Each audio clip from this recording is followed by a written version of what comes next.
Hello YouTube, Chris with CB Model Works. Welcome back to the garage. Jumping straight into the interior color on this one.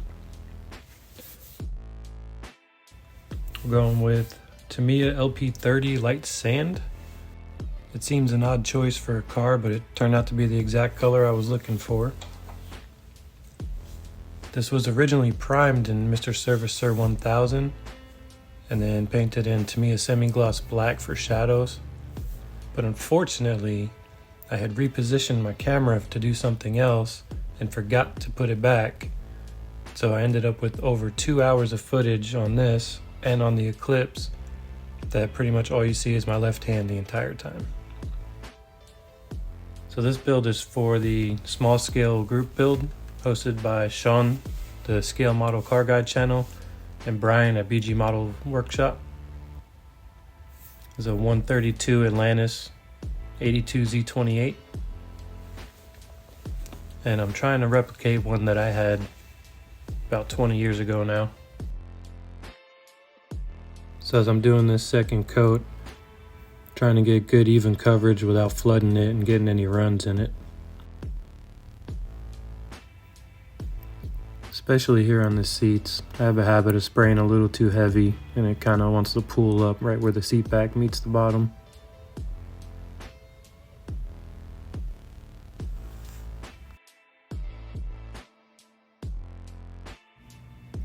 So I got lucky and didn't get any runs in this one, and it dried to a nice matte finish.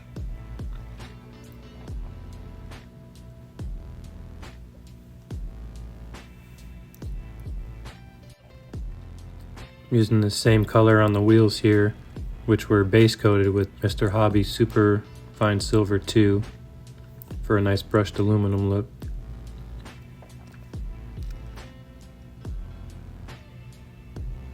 And bumping the camera. This is painting the alternator and bracket with Vallejo Model Air Silver.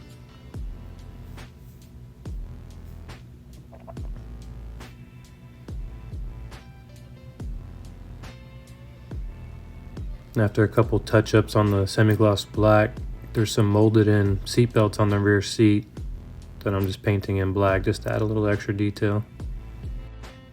This kit does have its issues as far as warped parts.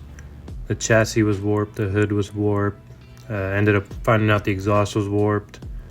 Everything was fixable, and what it had in warped parts, it actually made up for in surprising detail for such a small kit.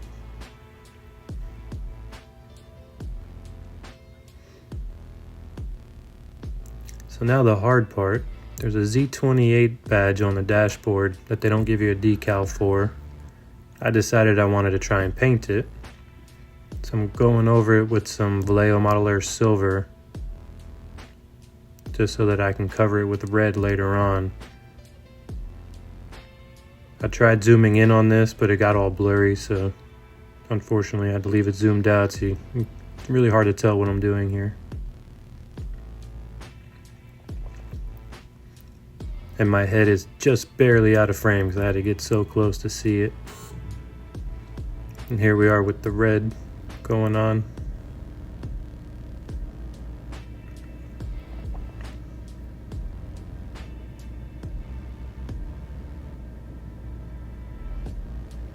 Did also do just a little bit of dry brushing over the radio and the gauges to try and get them to pop.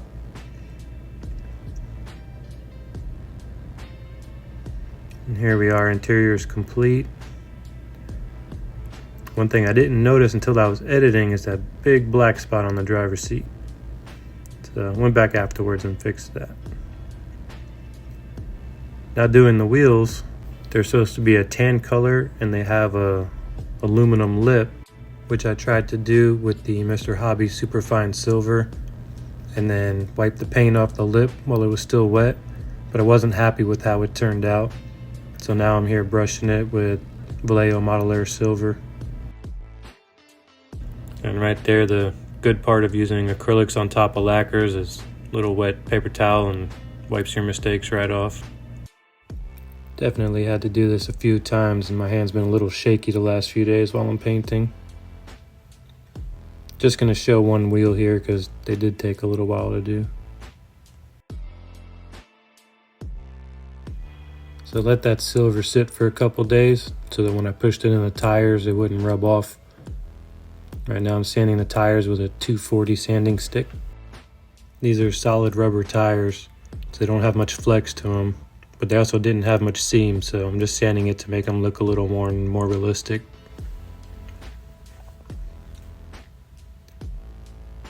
Now we got the black center caps. This is Vallejo model color black. Again, my hand was pretty shaky doing this. I'm happy with how they came out, although it's definitely not my best work.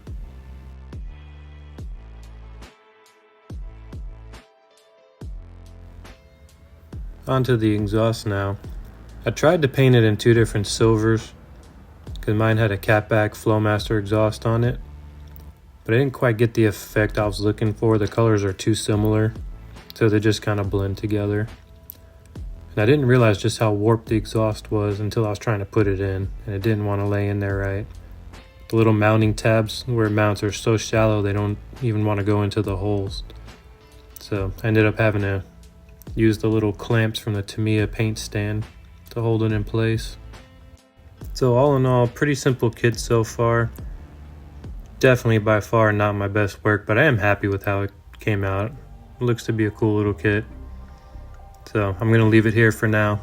Thanks for watching. Please give me a like and subscribe, and feel free to comment. We'll see you next time.